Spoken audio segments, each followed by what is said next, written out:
प्यारे बुजुर्गों, माताओं, भाई और बहनों,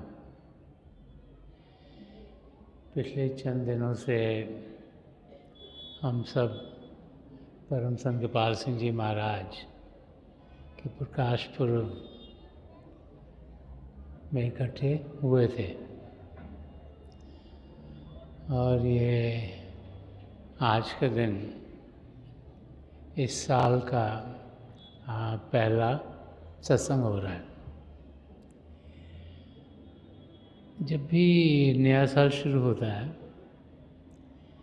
तो हम सब के अंदर उमंगें होती हैं कि ये साल हमारा पिछले साल से बेहतर रहे। हम सब की पूरी कोशिश होती है कि हमारी ज़िंदगी और अच्छी बने और अच्छी बने और अच्छी बने। तो जब भी नया साल चढ़ता है हम लोग रेजोल्यूशंस बनाते हैं कि इस साल में हम क्या क्या करेंगे जिससे कि हमारी ज़िंदगी बेहतर हो। कोई न कोई स्लोगन मिशन की तरफ से निकाला जाता है ताकि ध्यान एक तरफ हो जहाँ पर हमें तरक्की चाहिए। तो इस साल के लिए जो स्लोगन था वो है बी स्पिरिचुअली फ्री इन 2023 के रूहानी उड़ान 2023 में हम सब की हो। और जब हम रूहानियत के बारे में सोचते हैं तो बहुत लोग रूहानियत को शांति के साथ, प्रेम के साथ जोड़ते हैं, क्योंकि हम लोग अपने आप को ज़्यादातर शारीरिक रूप में देखते हैं। तो फिर हम यही सोचते हैं कि शरीर की तरक्की में ही हमारी तरक्की होगी। लेकिन महापुरुष जब भी धरती पर आए हैं वो बार बार हमें समझाते चले आए हैं कि असलियत शरीर में नहीं, हमारे मन में नहीं, हमारे दिमाग में नहीं, लेकिन हमारी रूह में है, हमारी आत्मा में है। वो आत्मा जो इस समय मन माया के पर्दों के नीचे गिरी हुई है, वो आत्मा जो शरीर में बंद है,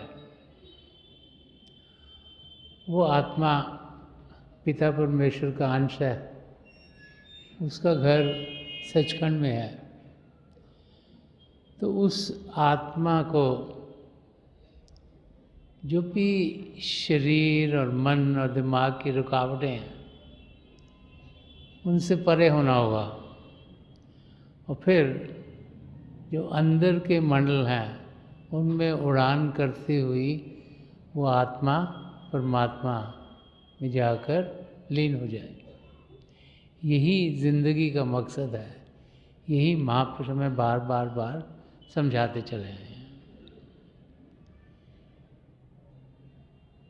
जब हम अपने आप को देखते हैं तो हम सब बड़ी कोशिश करते हैं कि जैसे नया साल चढ़ेगा इस साल में हम देखेंगे कि हमारी शारीरिक जो तकलीफ़ें वो सारी दूर हों, कि हम शरीर में तंदुरुस्त रहें। हम ये भी सोचते हैं कि जो भी हमारे रिलेशनशिप्स हैं वो सब सही रहें, बेहतर रहें, अच्छे रहें, उसमें खुशियाँ हों, उसमें कोई तनाव ना आए। हम ये भी सोचते हैं कि जो हमारा दिमाग है वो और तेज़ हो और शार्प हो, ताकि हम चीज़ों को सही तरीके से समझ सकें और इस ज़िंदगी में सही तरीके से जी सकें। लेकिन जो सबसे ज़रूरी है, जो हमारी आत्मा है, उसकी और हमारा ध्यान कम जाता है कि उसको क्या चाहिए। तो एक वाक़या है जो हमें दर्शाएगा कि सही मायने में हमें चाहिए क्या। तो एक किसान था, उसका फार्म था। फार्म पर उसने तरह तरह के जीव रखे हुए थे। उनमें से एक जगह पर उसने कोई गाय रखी हुई थी, एक और जगह पर उसके अंग संग घर में एक कुत्ता था। उसके फार्म पर कई बंदर भी थे और एक परिंदा भी था। तो वो जो किसान था वो अपनी तरफ से उनका बहुत ख्याल करता था। गायों को रोज़ किसी न किसी समय पर वो बाहर जाने देता था ताकि वो घास खा सकें, और अपनी तरफ से कुत्ते का भी ख्याल रखता था। बंदरों के लिए भी कोई ना कोई चीज़ें ऐसी रखता था जिसमें कि वो बहुत ज़्यादा शरारत ना कर पाएँ, और उसको लगता था परिंदे को भी जो खुराक देनी वो देता था। तो किसान की एक छोटी सी लड़की थी। तो बच्चों को इन जीवों से ज़्यादा लगाव होता है। जब वो उनको जाके मिलती थी तो उसको लगता था कि ये खुश नहीं है। तो उसने अपने पिताजी को कहा कि मुझे नहीं लगता कि ये जो आपने रखे हुए हैं जीव यहाँ पर ये खुश हैं। ये अंदर से मुझे ऐसे लगता है कि बहुत उदास हैं, दुखी हैं। तो पिता ने लड़की को कहा, नहीं नहीं, तेरे को क्या समझ है, इनको कोई फीलिंग्स थोड़ा ना होती हैं, मैं तो इनका बहुत अच्छा ख्याल कर रहा हूँ। तो पिताजी ने लड़की की बात सुनी, अनसुनी कर दी। लेकिन वो लड़की जब भी जाकर इन जीवों से मिलती थी उसको लगता था कि ये खुश नहीं है। तो सोचना उसने शुरू करा कि मैं क्या करूं, मेरे पिताजी तो कुछ सुन नहीं रहे। तो किसी बुज़ुर्ग के पास गई। उसने उनसे कहा कि मेरे फार्म पर ऐसे ऐसे जीव रह रहे हैं लेकिन ये खुश नहीं, तो क्या आप मेरी मदद कर सकते हो कि पता लगे कि ये कैसे खुश होंगे।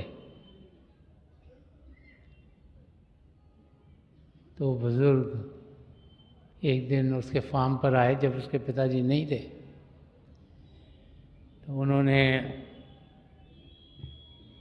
जीवों की जांच पड़ताल की, उनसे बातचीत की। वो समझ पा रहे थे कि ये जीव क्या चाह रहे हैं।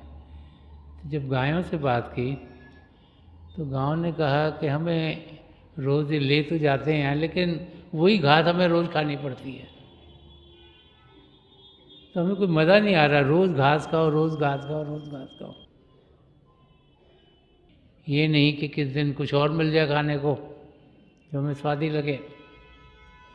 तो हम ना यहाँ पर बंद हैं, ये नहीं कि अगर हम खुले हों तो शायद हम कहीं और जाएं, वहाँ पर कुछ और पेड़ पौधे उगे हों, हम उनकी पत्तियाँ खा लें। तो हम ये रोज़ रोज़ रोज़ घास खा के तंग आ गए। जब वो कुत्ते के पास गए तो उसको पूछा कि भाई तुम्हें क्या तकलीफ़ है। तो कुत्ते ने कहा कि जो मेरे मालिक हैं ना मुझे समय नहीं देते। मैं सारा दिन उनका इंतज़ार करता हूँ, ना तो जाने से पहले कि बाहर कहीं काम करने से पहले मुझे समय देते हैं, ना आके समय देते हैं। तो मैं अकेला सब बैठा बैठा उदास हो जाता हूँ कि मेरे पास कोई है नहीं जिसके साथ मैं खेल पाऊँ, और ना ही मुझे पता लगता है कि जो मैं कर रहा हूँ वो ठीक है कि नहीं। तो कभी उन्होंने मुझे थापड़ी नहीं दी, कभी नहीं मुझे कहा कि तुम अच्छा कर रहे हो, या मुझे कोई जैसे खाने के लिए कोई चीज़ दे दी हो एक्स्ट्रा। तो वो बुज़ुर्ग आदमी यहाँ आगे जो बंदर थे बहुत सारे उनके पास गए और उनसे जो बातचीत की तो उनको पूछा कि भाई तुम लोग उदास क्यों हो? तो बंदरों ने कहा कि हम तो चाहते हैं हम रोज़ कोई ना कोई नई नई ट्रिक्स करा करें, कुछ चीज़ें ऐसी करें जिसमें हमें मज़ा आए, जो हमारे लिए भी नहीं हो। लेकिन यहाँ तो कुछ नया होता नहीं, हर रोज़ हम वही करते हैं वही करते हैं वही करते हैं, हमें कोई ज़िंदगी में ना मज़ा नहीं आ रहा। तो अगर कोई हो कि यहाँ पर कोई हमको रोज़ कोई नई नई ट्रिक्स हम कर सकें तो हमारा दिल भी लगा रहे और हम खुश भी हों।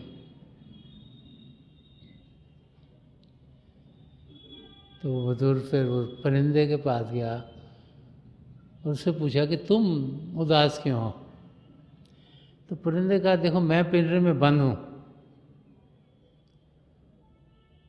मुझे खाने को दिया जाता है लेकिन मैं इस पिंजरे से बाहर जा नहीं पाता, मैं आसमान में उड़ना चाहता हूँ और वही उड़ान मुझे सुख चैन शांति देगी और मुझे खुशी देगी। तो जब वो बुज़ुर्ग उन सबसे मिल चुका था तो उसने जाकर लड़की को समझाया कि ये तकलीफ़ें इनको हो रही हैं, इस करके ये उदास है। तो लड़की ने अपने पिताजी से बड़े आराम से बात की और उनसे कहा कि जो गायें हैं इनको हम कुछ अलग अलग चीज़ें खाने को दें, घास तो ये खाती हैं, उसके साथ कभी कुछ और दे दें, कभी कुछ और दे दें, कभी कुछ और दे दें, तो ये खुश हो जाएंगी, तंदुरुस्त हो जाएंगी। तो पिता ने उनकी बात मान ली, तो उन्होंने रोज़ाना उनको कुछ ना कुछ अलग किस्म के पत्ते, अलग किस्म के जो भी पौधे उगते हैं ऐसे खाने को दिया, तो गायें सारी खुश हो गई।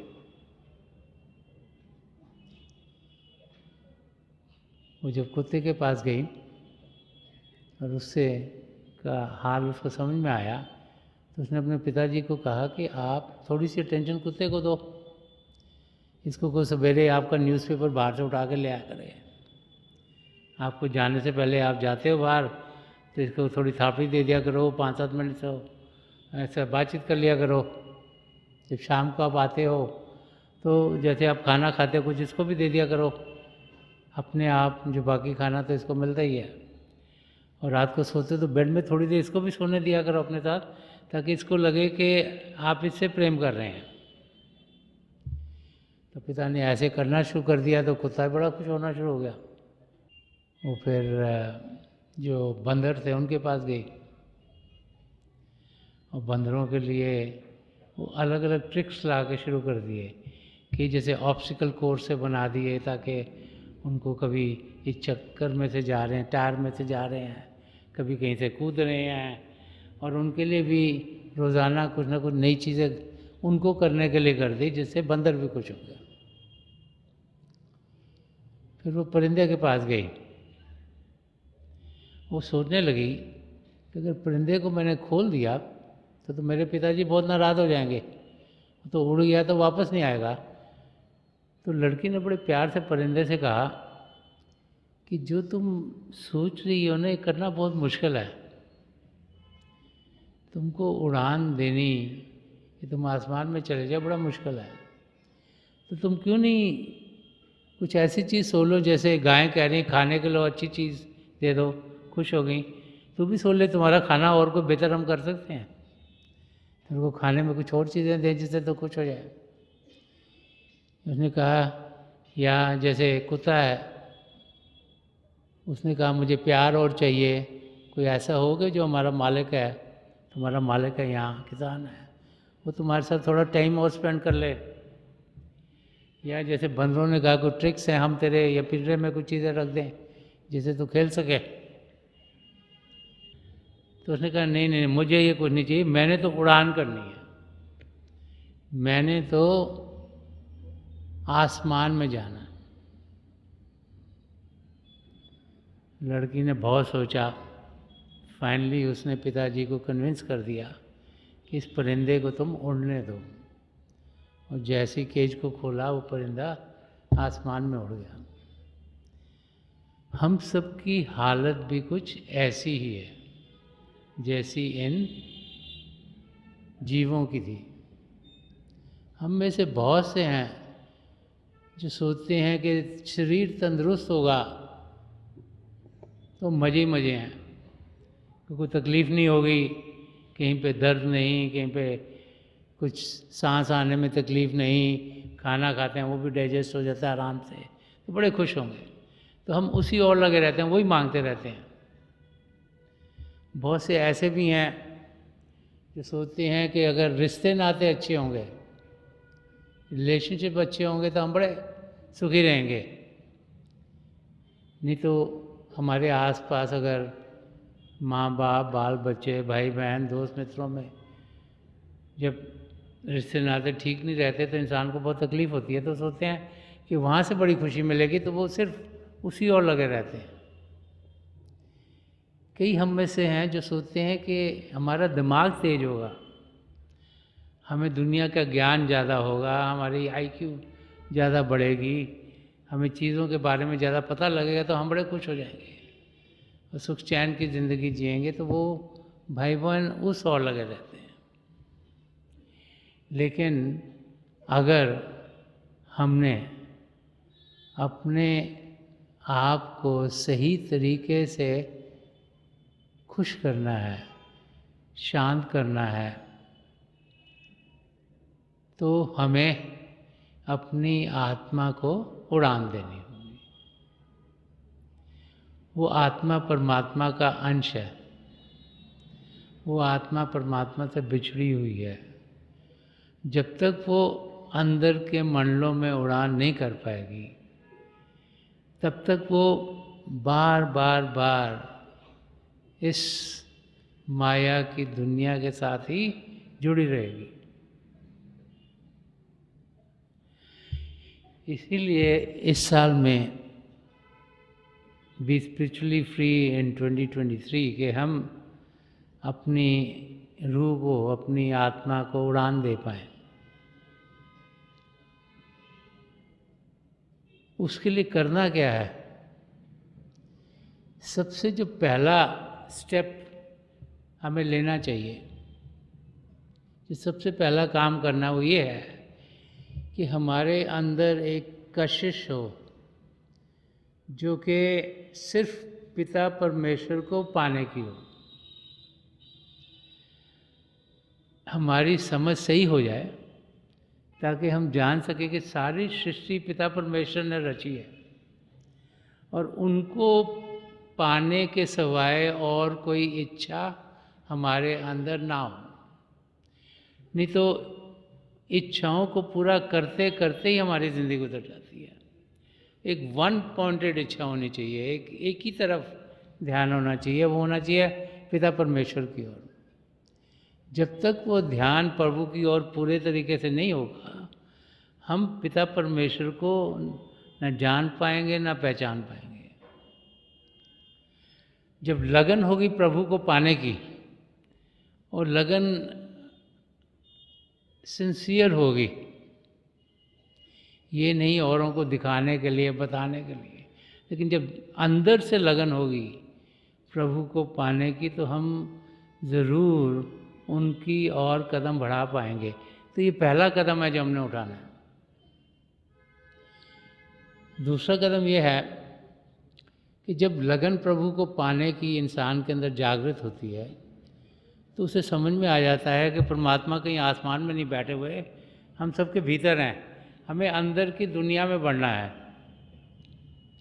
और अंदर की दुनिया में बढ़ने का तरीका, उसे भजन सिमरन करने का तरीका कहें, मेडिटेशन कहें, ध्यान टिकाने का तरीका कहें, अंतर्मुख होना कहें, किसी भी नाम से पुकारें,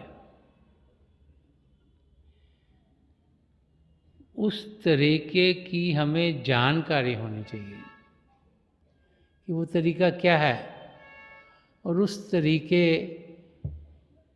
के जितने भी कदम हैं वो सब सही होने चाहिए। जैसे हमें समझाया जाता है कि शरीर को शांत करना है और मन को शांत करना है। तो शरीर को शांत करने के लिए शांत जगह पर हम बैठें। हज़ारों की तादाद में हम बैठकर अभ्यास कर सकते हैं, लेकिन देखना है कि शरीर का हिस्सा किसी और को ना लगे, ताकि अगर वो हिलें तो हम डिस्टर्ब ना हो जाए। हम कहीं भी अभ्यास कर सकते हैं। जब अभ्यास करेंगे खाएं पिएंगे नहीं।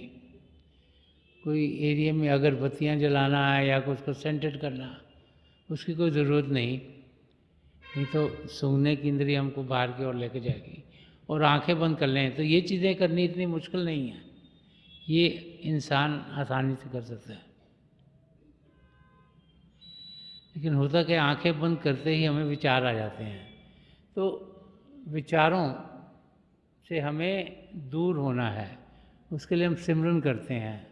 वो भाई बहन जिन्हें नाम की देन मिली है, तो 5 नामों का जाप जब हम करते हैं, तो उसके लिए हमें 5 नामों के जाप की प्रैक्टिस करनी है। उसके साथ साथ ये देखना है कि जब हम बैठ गए हैं, शरीर में कोई तनाव ना हो, सारा शरीर रिलैक्स होना चाहिए। ये नहीं कि आंखें यूं ज़ोर से बंद कर लीं, उससे यहाँ पे प्रेशर पड़ेगा। या बहुत से लोग सोचते हैं कि शिव नेत्र यहाँ वो आँखों को ऊंचे करने की कोशिश करते हैं, उससे क्या होगा, प्रेशर पड़ता है यहाँ पर और से दर्द हो जाता है। तो हम आराम से बैठें, प्रैक्टिस करें, ताकि जो हमारी आँखों के डेले आई बॉल्स हैं, इसी ने सामने 8-10 दिन सामने फोकस हो। वो प्रैक्टिस करके ही हम ठीक कर सकते हैं। तो जो हिस्से, जैसे हमने प्रैक्टिस करनी है, फोकस बीच में रखना है। अगर हमें रोशनियाँ दिखाई दे रही हैं, चाहे आके जा रही हैं, चाहे चक्र हैं, हमारा ध्यान यहाँ होना चाहिए। ये नहीं होना चाहिए इधर से रोशनी आ रही है कि इधर से आ रही है कि ऊपर से आ रही है कि जो चक्कर घूम रहा है मैं ऐसे ऐसे देखूं। हमारा ध्यान बिल्कुल सीध में रहना चाहिए। तो जो अभ्यास के जो हिस्से हैं, वो हमारे सारे एक्यूरेट होने चाहिए, सारे ठीक होने चाहिए। ये दूसरा कदम है। पहला कदम प्रभु को पाने की इच्छा, दूसरा कदम जो तरीका है उसकी समझ, उसकी जानकारी और उसको सही तरीके से करना। तीसरा कदम क्या है कि उस तरीके को हम बार बार करें, रोज़ाना करें। ये नहीं कि वीकेंड आया तो हमने कहे हम वीकेंड में मेडिटेट करेंगे, पूरा हफ्ता तो हमें काम करना है। रोज़ाना बाकायदगी से समय निकाल कर हम अभ्यास करें। ये तीसरा कदम है। अब परम संत कृपाल सिंह जी महाराज फरमा गए कि जो दिन का 10वां हिस्सा है, जो 2.5 घंटे के करीब है, वो हम अभ्यास के लिए दें। तो अगर आप एक ही सिटिंग में बैठ सको उतनी देर तो बहुत अच्छा है, लेकिन 2.5 घंटे इकट्ठा बैठना इतना आसान भी नहीं है। तो उसको हम 2 हिस्सों में बांट सकते हैं, सवा घंटा 1 घंटा या 1.5 घंटा। 3 हिस्सों में भी बांट सकते हैं, 4 हिस्सों में बांट सकते हैं। जितना ज़्यादा देर इकट्ठा बैठेंगे उतना हमारी तवज्जो जल्दी लगेगी और ज़्यादा देर तक लगेगी। तो एट अ स्ट्रेच एक बारी में जितनी ज़्यादा देर इंसान बैठे उतना अच्छा है। लेकिन अगर 2.5 घंटे ना बैठ सके तो उसको 2, 3, 4 हिस्सों में आप डिवाइड कर सकते हो, 5 हिस्सों में डिवाइड कर सकते हो। आधा घंटा 5 बारी भी बैठ सकते हो। आधे घंटे से कम बैठने का बहुत ज़्यादा फ़ायदा नहीं होता। तो आप देख सकते हो कि जैसे आपकी ज़िंदगी है, जिस किस्म का आप काम करते हो, उसमें आपको सूटेबल क्या है। लेकिन बाकायदगी से रोज़ाना बैठना बहुत ज़रूरी है। जो मेडिटेशन एक प्रैक्टिस है, वो कहते हैं प्रैक्टिस मेक्स परफेक्ट, कि जब इस चीज़ को हम बार बार करते हैं तो हम उसमें सही तरीके से उसे कर पाते हैं। तो तीसरा कदम जो उठाना है वो ये है कि जो अभ्यास हमने सीखा है, जब हम सही तरीके से करें तो रोज़ाना करें, बाकायदगी से करें, रिपीटेडली करें। चौथी चीज़ जो हमें अपनी आत्मा को उड़ान देने में मददगार होगी, वो ये है कि हम जो हमारे अंदर जब हम बैठते हैं तो हमें कुछ ऐसे नहीं सोचना चाहिए कि आज तो मुझे रोशनी देखनी है, या आज तो मुझे अंदर में चंद्रमा के दर्शन हो, या आज मेरे सूर्य के दर्शन हो। और हमें ये नहीं सोचना चाहिए ओहो ये तो मुझे हुआ नहीं, पता नहीं क्या खराबी होगी, जिसको क्लचिंग कहते हैं, या कि कोई चीज़ को हम सोच लेते हैं हमने जकड़ लिया, हमारे साथ ऐसे ही होना चाहिए, उसको लेट गो करना, उन चीज़ों को छोड़ना हमने, ताकि हम जब प्रभु की जानकारी के लिए अभ्यास में बैठे हैं उनको पकड़ने की कोशिश ना करें। जो पिता परमेश्वर को खुदा कहा जाता है, खुदा का मतलब जो खुद आए, जो अपने आप आए, तो हमें ये प्रार्थना करके बैठना कि हे प्रभु जो हमारे लिए बेहतर है वही आप हमें दर्शाइएगा, और जो भी हमें अनुभव होगा वही हमारे लिए सही है। तो ये नहीं सोचना चाहिए कि मुझे ये अनुभव हो और ये अनुभव हो और वो अनुभव हो, नहीं तो दिमाग सिर्फ उस और ही लगा रहता है और जो अनुभव हो रहा है उसको सही तरीके से ग्रहण नहीं कर पाता।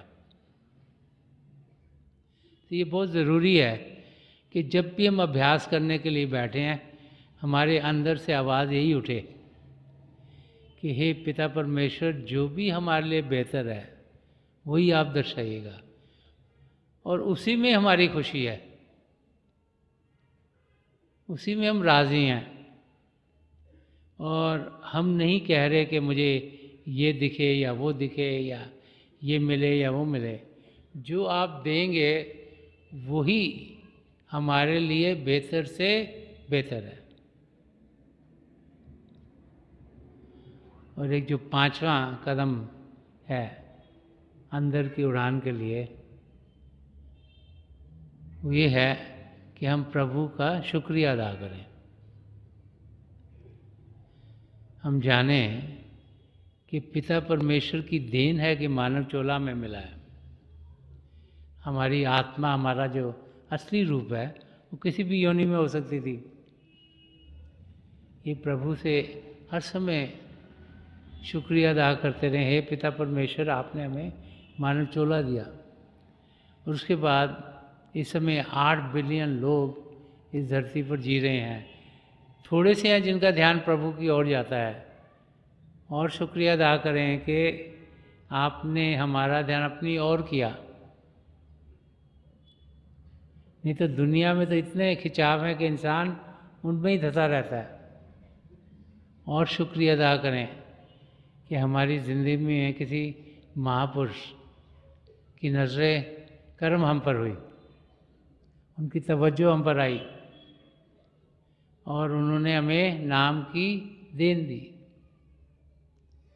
संदर्शन सिंह जी महाराज फरमाते हैं एक शेर में कि नफस नफस मुझे लाजिम है शुक्र का सजदा, कि मेरे दोस्त का ऐसा है ज़िंदगी मेरी। तो संदर्शन सिंह जी महाराज फरमाते कि हर सांस में मैं पिता परमेश्वर का शुक्रिया अदा करता हूँ कि हे प्रभु ये आपकी दया मेर है कि मैं इस रूप में हूँ, इस मानव चोले में हूँ जिसमें आपने सब पदार्थ दिए हैं, जिनके ज़रिए मैं अपने आप को सही रूप में जान सकता हूँ और अपनी आत्मा अपने सही रूप का मिलाप आप में करवा सकता हूँ। तो प्रभु का शुक्रिया अदा करना ये बहुत ज़रूरी है कि हम जाने कि प्रभु ने दया मेहर हम पर करी है। ये ना सोचे कि हम बड़ा अभ्यास करने वाले बन गए हैं, हम रोज़ाना बैठते हैं कि हम हैं कि जो हम प्रभु की ओर बढ़ रहे हैं। ये जाने कि पिता परमेश्वर हमें खींच रहे हैं, ये जाने कि उनकी दया मेहर है कि हमारा ध्यान उनकी ओर है, ये जाने कि वो हमसे बहुत प्रेम कर रहे हैं, इसीलिए हमें लगता है कि हम उनसे प्रेम कर रहे हैं। जब इस किस्म के कदम अपनी ज़िंदगी में डालेंगे तो फिर हमारी आत्मा उड़ान के लायक होगी।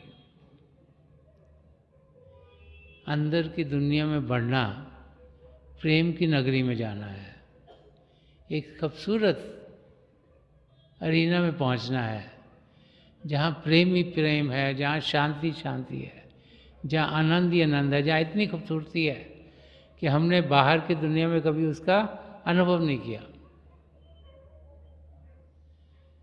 और महापुरुष हमें बार बार समझा चुके हैं कि हम में से हर एक वहाँ जा सकता है, लेकिन लगन प्रभु को पाने की होनी चाहिए, तरीका सही तरीके से आना चाहिए, बाकायदगी से उसे करना चाहिए, कोई ऐसी चीज़ में जकड़े नहीं जाना चाहिए जो हमें अपनी मंजिल से दूर करे, और फिर प्रभु का शुक्रिया अदा करना चाहिए। तो जब ऐसी ज़िंदगी जिएंगे तो हम देखेंगे कि हमारी रूह, हमारी आत्मा अपने सद्गुरु की मदद से अंदर की मंडलों में उड़ान कर पाएगी। और ये जो नया साल है 2023 का, ये ऐसा साल होगा जिसमें हम खुशियों से भरपूर होंगे और हम अपनी मंजिल की ओर बड़ी तेज़ी से बढ़ते चले जाएंगे। तो थोड़ी देर के लिए हम सब अभ्यास के लिए बैठ जाएं। आप जहाँ भी बैठे आराम से बैठिएगा, अपनी आंखें बंद कर लीजिएगा, और ये जो आईबॉल्स आँखों की डेलें सीधे सामने 8-10 इंच सामने आपके फोकस हों। आंखें बंद करते ही वो भाई बहन जिन्हें नाम की देन मिली है, आप सिमरन कीजिएगा। जो भाई बहन यहाँ नए हैं, आप पिता परमेश्वर के किसी भी जाति नाम का जाप कीजिएगा। जाप मन ही मन करना है, ऊंचा नहीं दोहराना।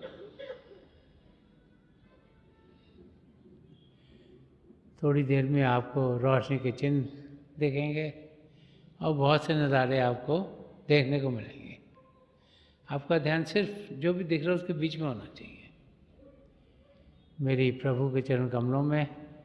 जो पिछली सेंचुरी के महापुरुष हुए हैं, हजूर बाबा सावन सिंह जी महाराज, परम संत कृपाल सिंह जी महाराज और दयाल प्रसन्न दर्शन सिंह जी महाराज के चरण कमलों में यही प्रार्थना है कि जो जो हम सबके लिए बेहतर हो वही हमारी ज़िंदगी में डले। उनकी दया में इतनी हम सब पर हो कि हम अंदर के मंडलों में उड़ान कर पाए और उनकी मदद से अपनी मंजिल को पा लें। थोड़ी देर में मैं आपको इस अभ्यास से उठाऊँगा और मेरी शुभकामनाएं आप सबके साथ हैं।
छोड़ दीजिए जी, हाँ प्लीज़ लिव ऑफ।